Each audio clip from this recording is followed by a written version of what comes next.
I want to just jump into a little story from here because I think it's kind of interesting. When I first got introduced to Under Earners Anonymous, it was, we talk in the 12-step, God sometimes does for us what we can't do for ourselves. And what happened for me was that Edwin Gaines came to our community. She gave us 4 rules. They were tithe, forgive everyone everything, make goals, and seek and find your divine purpose. And I was like, those all sound so great, and I'm going to add another one. I'm going to add, I'm going to work at my job as if I'm being paid $1 million. At the time, I was being paid $1,000 a month. I was working with the kids in the youth department, youth and family. And so I began doing things differently when I made that decision. I showed up to work on a day that I wasn't supposed to show up to work. And I'm cutting out this stuff, and this meeting descends on me. Of all these people, they start coming in and setting up the circle for the meeting. And I know, I recognize what's going on. And I'm like, what are you guys doing here? They're like, what are you doing here? And I'm like, I work here. They're like, no, you don't. You're never here. I'm like, I know. I'm usually not here, but I'm playing this trick on myself. And anyway, I'm here now. And they're like, well, you have to leave because this is a 12-step program. I'm like, well, I'm in the 12-step program, so I can stay. I didn't say that so I could stay in the 12-step. I said that so I could get my work done. So I take my work with me, I sit in a chair in a circle, and I'm doing my work, and this guy's sitting next to me, breathing down my neck. And he's like, he keeps looking at me, doing my work. And finally, I'm like, is this bothering you? And he's like, yes. And I'm like, oh. And I put the work under my chair, and I'm like, now I'm stuck in this dumb meeting that I'm not supposed to be in. And I start listening. And I'm like, oh my gosh, I qualify. And I go up to the lady after the meeting, and I'm like, I think I qualify for this meeting. I go, do you have a brochure or pamphlet? So she hands me this brochure. She goes, I'm sorry, I wrote on it. It was for my friend who was supposed to come to this meeting. She didn't show up, so I'll give it to you. And on the brochure, it says, thy will, not mine, be done, which is exactly what this prayer just said. Like, God, your will, not mine. And then it says, I love you, Maureen. The other girl's name was Maureen. And then it says, this is the next right thing. If that isn't a spiritual bitch smack, I don't know what is. I know.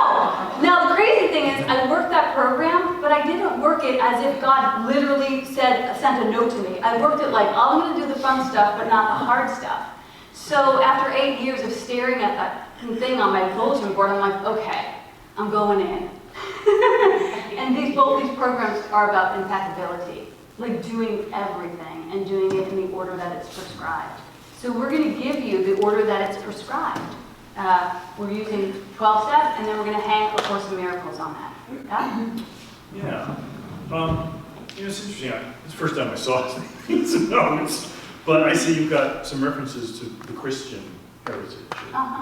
Yeah, so one thing I want to just point out is that, 12-step is one of several methods of overcoming, or I should just say arresting, whatever that compulsive behavior is, and perhaps recovering more of your true self as God intended. There are other programs.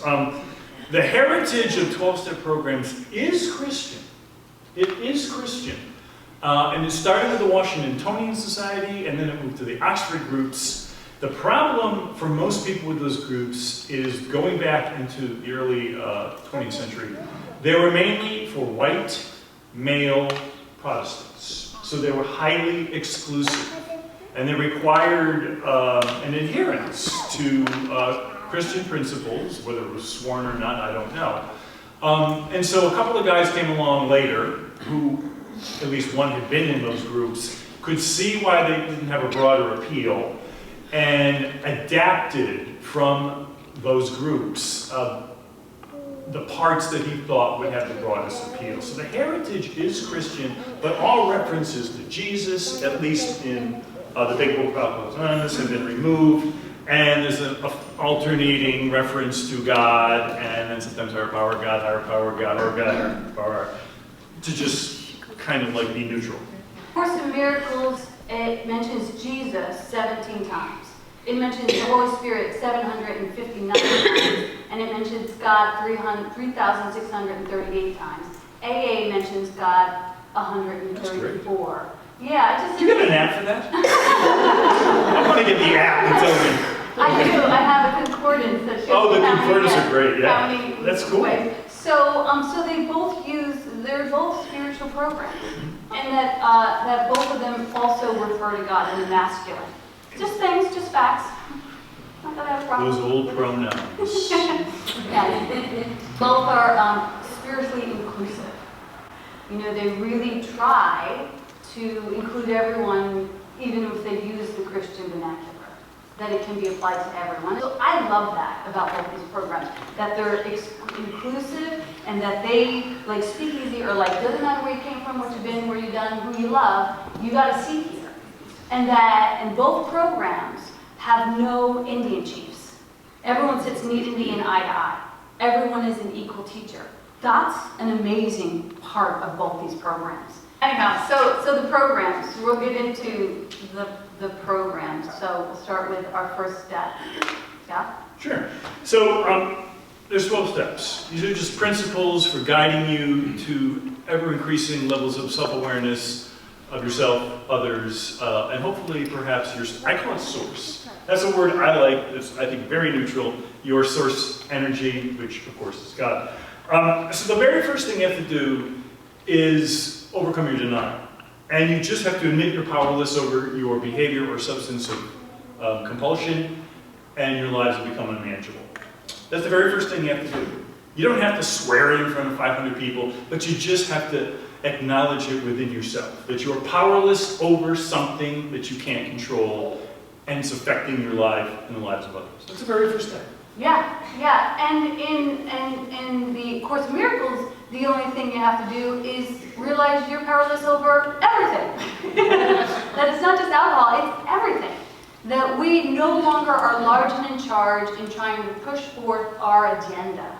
You know, that we're going to lean back and be in a surrendered state. That's a huge shift. So one, surrender alcohol, but when you're an alcoholic who's surrendering alcohol, you literally are surrendering everything. Yeah, I mean, there are people in 12-step programs who introduce themselves as, hi, I'm so-and-so, and my problem is so-and-so.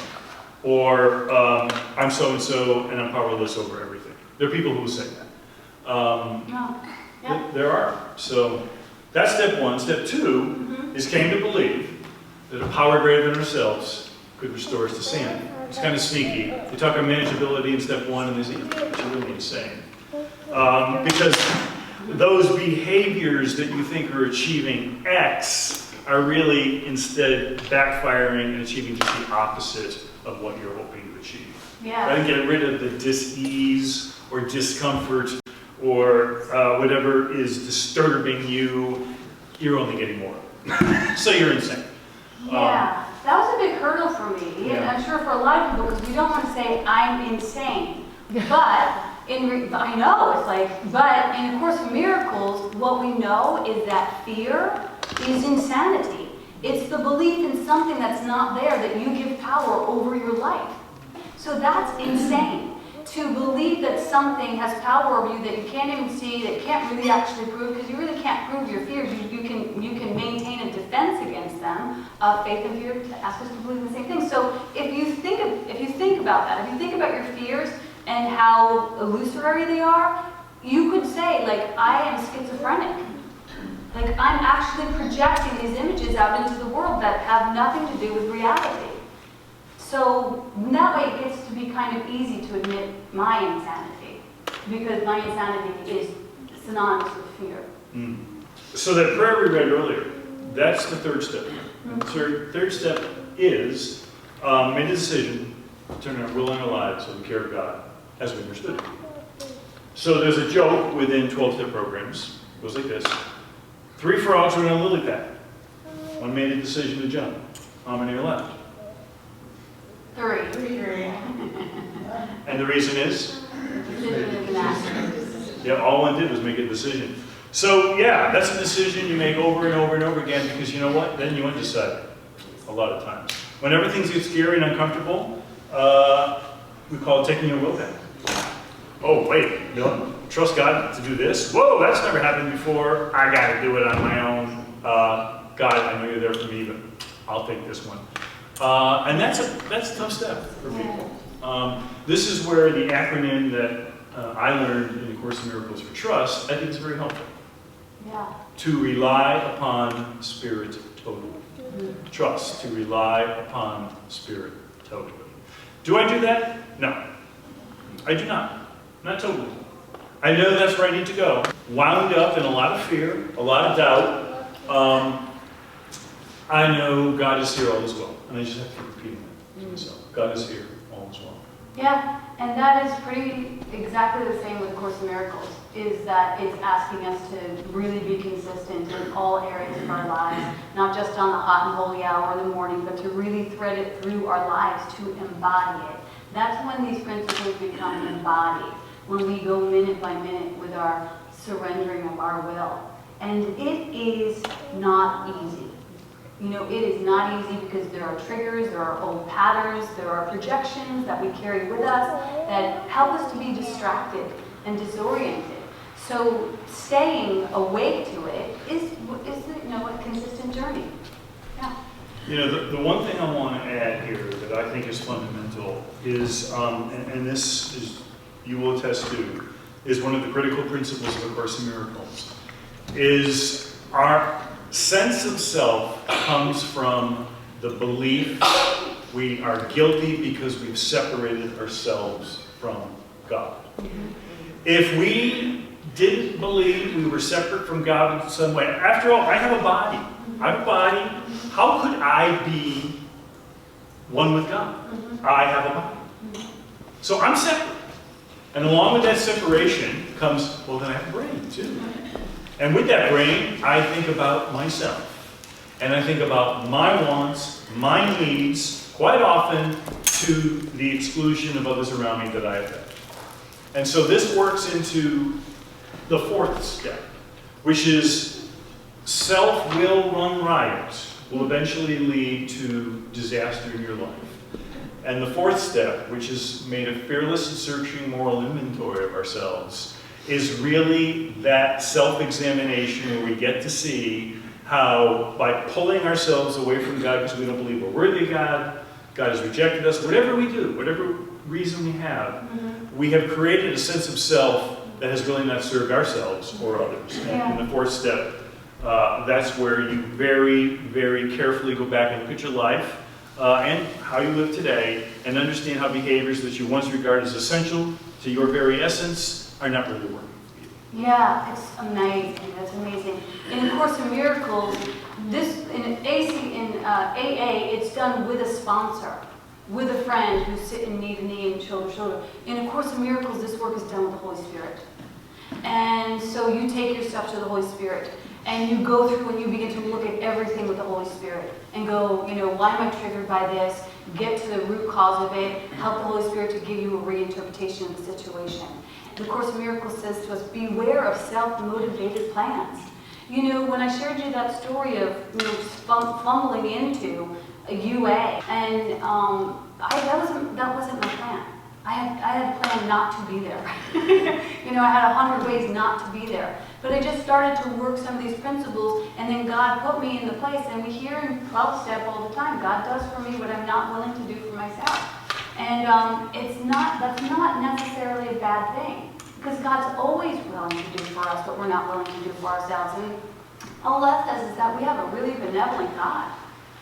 Yeah, you know, this reminds me of the only thing from A Course in Miracles, it's 28,000 pages, that I can actually memorize, is what could you not accept if you but knew all events, past, present, yet to come, are gently planned by one whose only purpose is your good. Yeah. That's where I think about this all the time. Yeah. Is, you know, rejection is God's protection.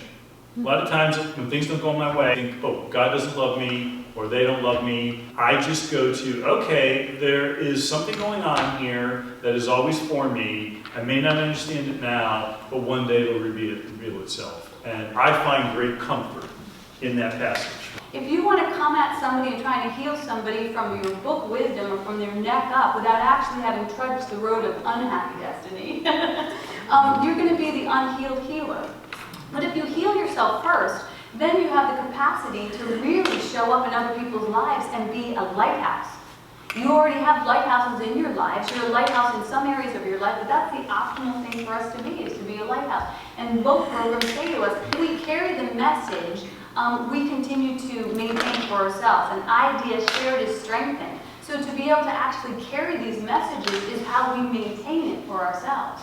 Yeah, your tribe becomes your Bible. You hang out with people, maladies, similar conditions, and similarly committed to changing their lives. That vibe just lifts you up. If actual physical inventory you do, where you're actually writing out things done. Now, in the big book of Alcoholics Anonymous, there's 4 things. There's resentments, there's fears.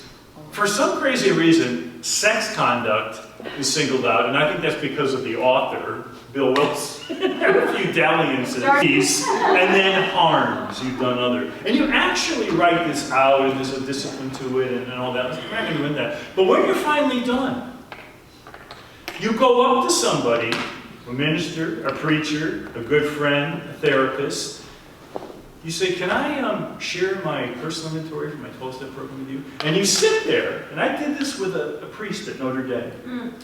A guy I'd never met before. I just drove out and saw him. And I'll never forget that afternoon. I sat there for 3 hours. And I went over all this with him.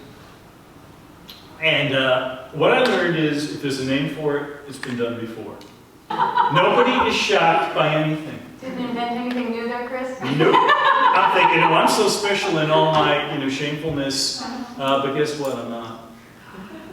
Just another bozo on the bus and making some mistakes. So, I'm sharing all this deeply personal stuff. And I said to the priest, so you must hear a lot of, they're called 5th steps when you share this information.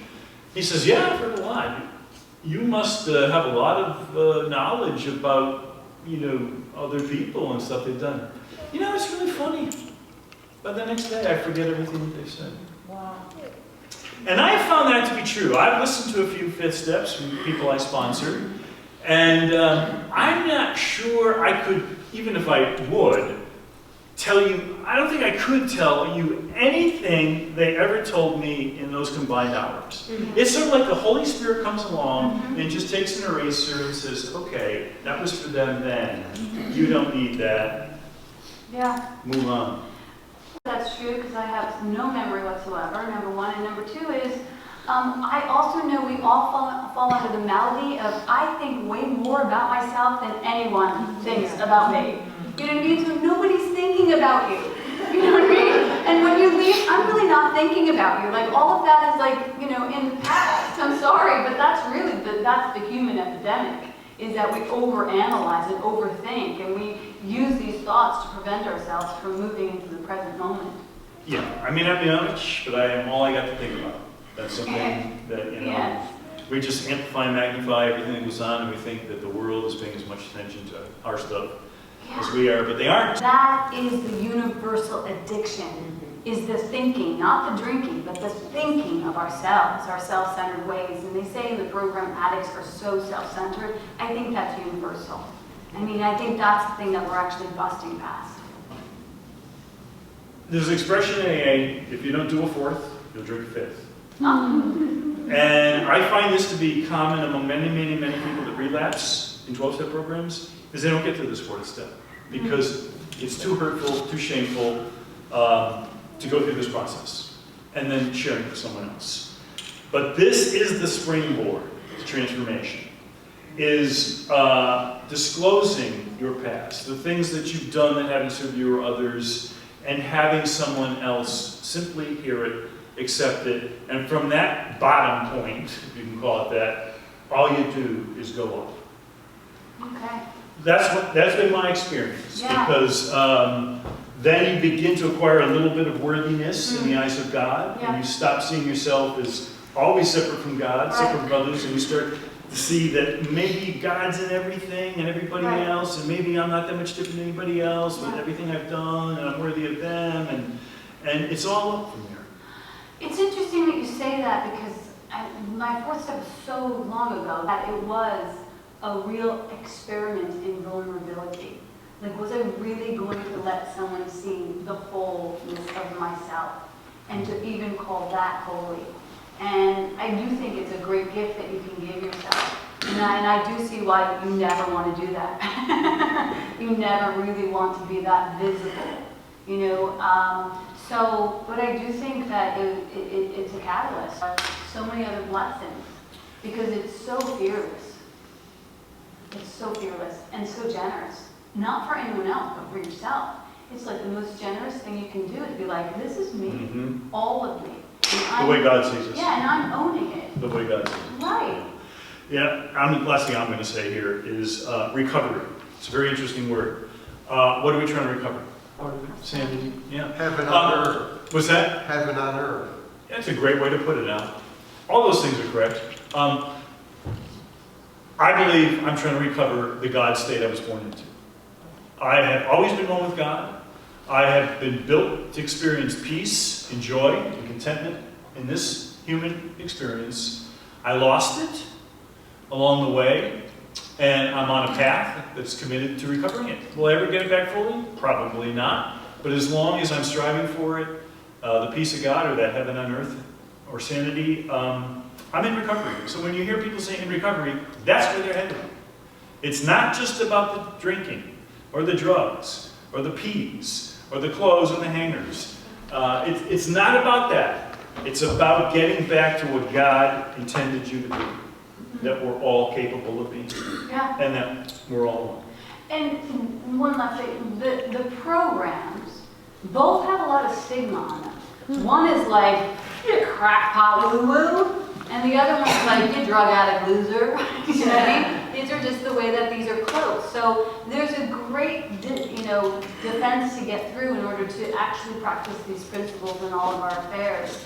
So there is stigma around it. So just having a conversation helps to relieve some of the stigma. And I think the stigma is really, it's time.